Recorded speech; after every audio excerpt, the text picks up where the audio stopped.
afternoons at Hanover Health and Rehab, you can hear the music wafting from the dining room. Like me. Dozens of wheelchair-bound residents, staff members, and visitors gather to hear Baron Nelson, a.k.a. Mutt, at his traveling keyboard. Oh, victory in Jesus, my Savior, forever. It gives me a joy in my heart for it.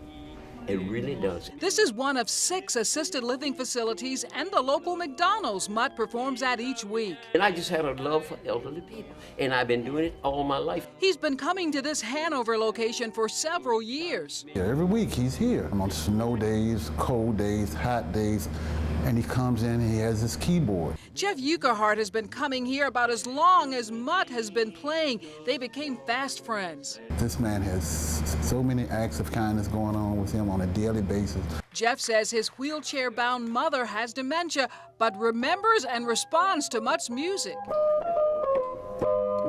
Once he came in with that organ and she started to move and smile, and she was actually moving and smiling, and I was like, it lifted me up so much. A lot of residents, they even sing. Once I seen the act of kindness, I said, yeah, let me get to writing this letter. Mutt never asked for a dime for playing, but we're passing on $300. I told him I've been bragging about him. So we had to meet this gifted musician. Mr. Nelson, Music Man! I'm the music man. Yes.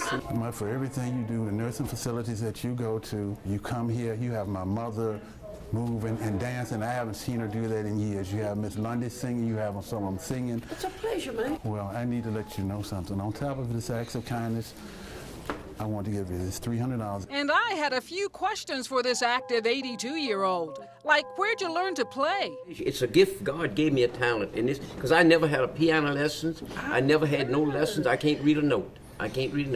But I can play. How did you get this nickname of yours? They named me that when I was a kid. I mean, that's what they call me, Mutt. Mutt loves to talk, but he loves to play even more, and he enjoys audience requests. Happy birthday to you. He is amazing. He's truly amazing. Mutt is a happiness giver. A giver who likes to close his concerts with gifts of candy and his special theme song. God be with you till we meet again.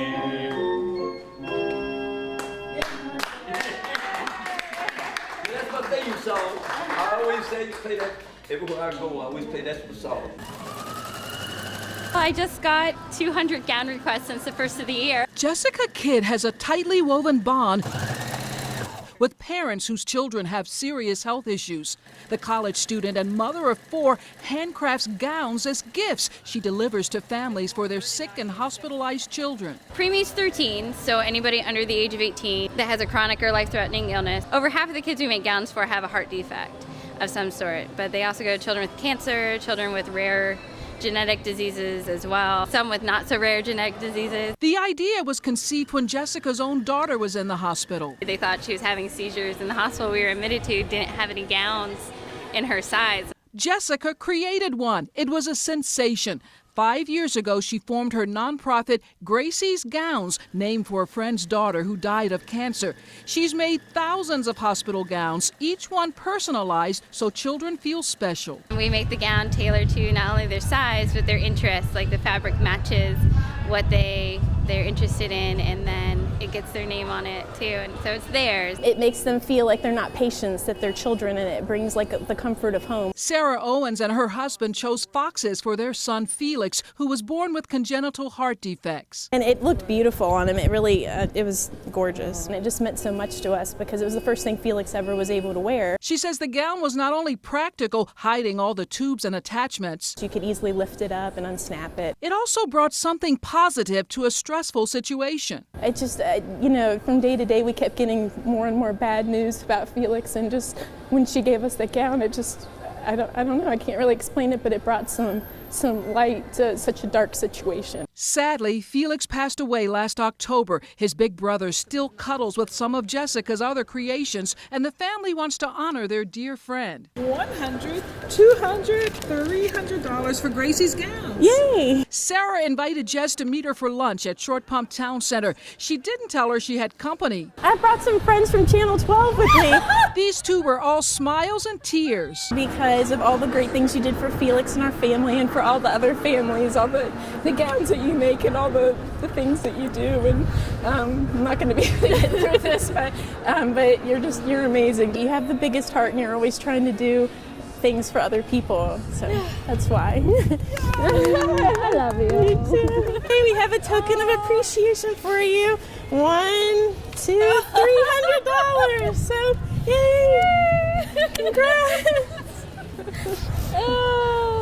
Oh my gosh. I absolutely love it. Jessica tells me there's a constant need for more funds. Expenses can run $30,000 a year, more fabric, and more volunteers. We do about almost between 550 and 600 a year. All over Virginia and all over the United States and to the Philippines and Australia and Scotland. And I have one going to Romania. According to the instructions, right? A former military translator turned VCU professor and Thomas Dale Spanish teacher, Luis Diaz has spent the last 25 years in the classroom. I left the army to become a teacher, and I did my internship here, across in these rooms across here. Con mi amiga, yo fui con la señorita Hong. In addition to teaching language, Diaz sets an example for his students about how to live better. Be part of your community. Do what you can. Bring it up. Lift it. And he's not just talk. Diaz walks the walk with purpose in several neighborhood parks. My doctor told me to walk for health. And as I walked, I kept on picking trash. There she goes. Recycle. It rubs me the wrong way to see trash laying about when, we have trash cans. And why ruin a beautiful place? See? Look. Well, welcome to Henricus. Leave it the way you found it or better. There isn't a day that goes by that I don't see him picking up trash. That actually encouraged me to go pick up trash in my neighborhood. Anna Walton has happy memories of Mr. Diaz from Moore Middle School in Prince George County 2 decades ago. A very positive person. He always took the time out to make sure you were comfortable and okay. Years later, they reconnected on Facebook. Anna posted that she needed help moving. And I was like, can somebody come bring me a truck? And here he comes and he posts and he's like, I'll come bring the truck and I can help you move. And when Anna needed a bookshelf delivered, here he came again with this truck. Little acts of kindness is what it takes to build a community. It just made a big impact. So Anna nominated her former teacher for NBC 12 recognition. It was on my heart to do this for him. With our $300 token of appreciation in hand, Anna returns to school to surprise the teacher. Holy moon! Mr. Diaz, it's good to see you. This time, the teacher does not have the answers. I don't know whether you got cameras here. Because you're our Acts of Kindness honoree. I think you're an absolutely wonderful person, and so I nominated you for the award.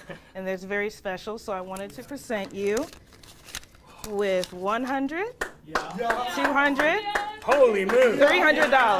Whoa! Muchas gracias!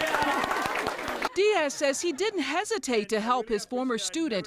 Even as adults, he says, they're always my kids. Celebrate them on the things they do, their successes. I'm with them in their sorrows. And it's part of being human. And the teacher has one more lesson to share with his class and our viewers. Make an impression. Make people better. Anna says her hopes for the teacher have been realized. To make him happy, that's all, and know that he's recognized and that people love him. Weighing in at 40 pounds and just 5 to 10 years old. There you go, bud. Bo, a South African tortoise abandoned in a Virginia yard, is just a big baby. He's going to get up to 250 pounds, and he can live 150 years. From turtles to possum and birds of all sizes, every year volunteers at the Richmond Wildlife Center get thousands of calls for assistance and treat hundreds of different ailing abandoned animals. Domestic rabbits where people have dumped them, pet snakes where people have dumped them. Some of these patients have run into buildings or been run over by cars. And you can see where the car car ran over top of him and took a chunk out of him. They all get expert medical treatment and nurtured back to health until they can be released into the wild or find willing sponsors. This nervous flying squirrel is being rehabilitated. Maybe the flying squirrels would like to have him at some of their baseball games. There are so many people that want to rescue wildlife and help them when they see them suffering, and we need a dedicated hospital that can help those critically sick and injured wildlife. Since 2010, Melissa Stanley has been running the nonprofit Richmond Wildlife Center in donated space with a staff of volunteer veterinarians and others. She is the founder, the executive director. She's a wildlife rehabilitator and a veterinary assistant. She's an amazing person. Stu Powell took an injured bird to Melissa about a year ago. The amazing thing about her is she works an average of 70 to 79 hours a week, does not get a paycheck, has spent down her savings, and there's no other place like that in the Richmond area. And I'm worried that we're going to lose it. So Stu nominated Melissa for NBC 12's Acts of Kindness. I wanted to remind her that there's a lot of us out here that really do appreciate what she's doing. For this amazing animal lover and wildlife rehabilitator, we're so happy to present you with $100, $200, $300 to pass on. Thank you so much. Melissa had no idea we're visiting. Stu enlisted hospital workers to help surprise her. I have somebody down here with some produce and they just wanted to talk to you. It's a donation. Okay, I'll be right there. Thanks. Melissa rounded the corner and stopped in her tracks when she saw Stu and our camera crew. NBC News 12, and I think that you are a worthy recipient of an act of kindness because of everything you do. Absolutely. So I've got, I'm sorry. I'm not a pretty crier. That's okay, you're beautiful. So we think you deserve that. Oh, you're so welcome, sweetheart. Through tears, Melissa tells me the Richmond Wildlife Center is at a crossroads. A business owner and major sponsor is retiring. How dire is the situation? Well, I lose my health insurance June 1st, and this will help. So we got fundraisers coming up. Supporters have started a GoFundMe campaign to help provide Melissa insurance and a small salary, just a fraction of what they say directors of other animal care organizations receive. We're almost at a quarter of what we need. I'm trying to make this work for the community. There's so many people that want to use our services. We can't help every animal, but we're darn sure trying our best.